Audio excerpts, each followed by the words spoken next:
ओम नमः शिवाय। हर हर महादेव। इस चैनल पर आपको प्रतिदिन सावन मास की पवित्र कथाएं सुनाई जाती हैं। कथाओं का श्रवण करने के लिए चैनल को सब्सक्राइब कीजिए और बेल आइकन को प्रेस कीजिए।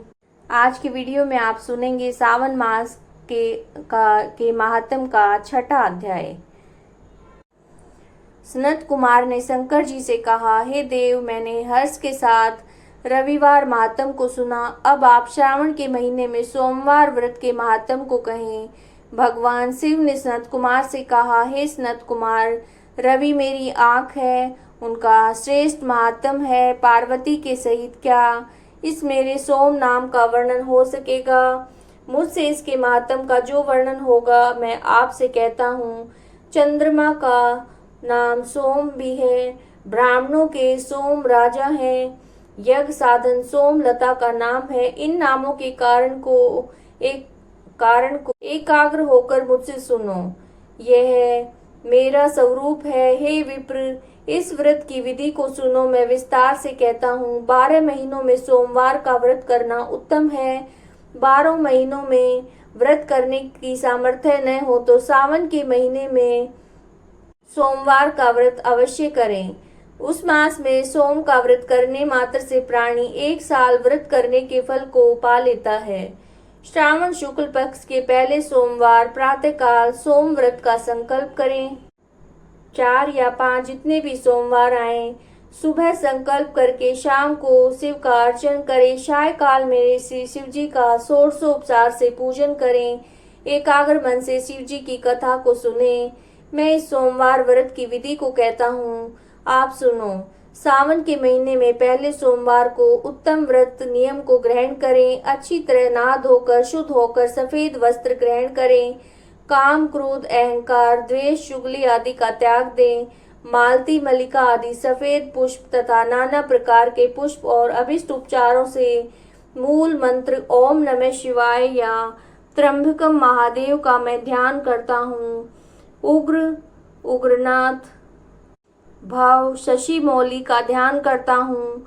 रुद्र, नीलकंठ, शिव, भवहारी का ध्यान करता हूँ। इसी प्रकार देवेश का मनोहर उपचारों से अर्चन करे और अपने धन के अनुसार इस व्रत को जो करता है उसके पुण्य फल को सुनो। सोमवार के दिन पार्वती सहित शिव अर्चन करे। जो विधि पूर्वक शिव पार्वती की पूजा अर्चना करते हैं वे प्राणी पुनरावृत्ति से रहित दुर्लभ लोक प्राप्त कर लेते हैं। इस महीने में नक्त व्रत के पुण्य को संक्षेप मात्र से कहता हूँ। देव और दानवों से 7 जन्म के अभेद्य जो पाप हैं वो सब नक्त भोजन से नष्ट होते हैं। इसमें विचार न करें। इस उत्तम व्रत को उपवास के द्वारा करें और पुत्र और धन इच्छा वाला, धन देने वाला जो प्राणी जिस वस्तु की इच्छा रखता है उसे वही फल प्राप्त हो जाता है। इस लोक में बहुत समय तक रहकर अंत में रुद्र लोक जाकर पूजित हो जाता है। तन, मन, धन और जीवन को चलायमान जानकर प्रियतन से व्रत का उद्यापन करें। धन षटता छोड़कर चांदी के वृषभ पर स्थित उमा महेश्वर की सोने की प्रतिमा बनवाएं। सुंदर लिंग तो भद्र मंडल बनाकर उस पर घट स्थापना करें। सफेद वस्त्र से ढके घड़े के ऊपर तांबे और कांसे का पात्र रखकर ऊपर पार्वती सहित शिव जी की प्रतिमा रखें। श्रुति, स्मृति और पौराणिक मंत्रों से शिव का अर्चन करें। पुष्प का मंडल बनाकर उसके ऊपर एक रमणीक चंदोवा बांध दें और रात के समय गीत और वाद्य शब्द का जागरण करें। अपने ग्रह सूत्र विधान के द्वारा बुद्धिमान को अग्नि की स्थापना करनी चाहिए। सर्व भवनाशन आदि 81 नामों से होम करें और पलाश की लकड़ी से आहुतियां दें। घी, तिल तथा बेलपत्र आदि द्वारा अया यस्व इस मंत्र से त्र्यंबकम मंत्र से बेलपत्र या षडक्षर मंत्र से बेलपत्र का या षडक्षर मंत्र से हवन करें।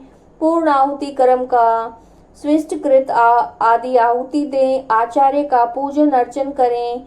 गो आचार्य को दें। 11 ब्राह्मणों को भोजन कराएं और घड़ा कांसे के पात्र सहित देकर पूजा करें। प्रधान देव देव पर चढ़ी सामग्री आचार्य को दें। प्रार्थना करें कि मेरा व्रत पूर्ण हो। इस व्रत से भगवान शिव प्रसन्न होते हैं और प्रसन्नता से बंधु बांधवों सहित भोजन करें। जो इस विधान के द्वारा इस व्रत को करता है वह जो कुछ भी कामना करता है उसे पा लेता है और शिवलोक में जाकर पूजित होता है। तो ये आप सावन मास महात्म की कथा सुन रहे थे। अगर वीडियो अच्छी लगी है तो लाइक कीजिए, शेयर कीजिए, चैनल को सब्सक्राइब कीजिए। ओम नमः शिवाय। हर हर महादेव।